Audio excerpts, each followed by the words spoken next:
ನೋಡಿ ಶಾವಿಗೆ ಪಾಯಸ ಮಾಡ್ತಾಯಿದ್ವಿ. ಇಲ್ಲಿ ತುಪ್ಪ ಹಾಕಿದ್ದೀನಿ, ಸ್ವಲ್ಪ ಲವಂಗ ಹಾಕ್ತಾಯಿದ್ದೀನಿ.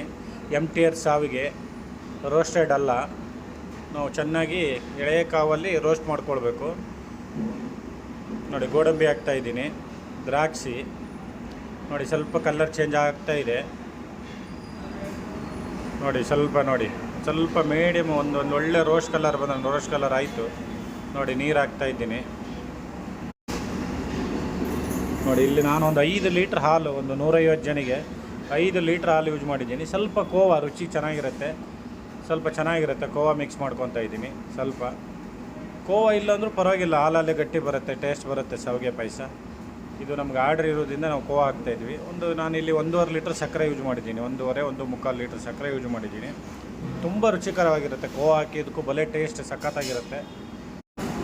ನೋಡಿ ಏಲಕ್ಕಿ ಪುಡಿ, ಸ್ವಲ್ಪ ಬಾದಾಮಿ ಪೌಡ್ರ್ ಹಾಕಿದ್ದೀನಿ, ತುಂಬ ರುಚಿಯಾಗಿರುತ್ತೆ. ನೋಡಿ ರೆಡಿ ಆಯಿತು ಆಲ್ಮೋಸ್ಟ್.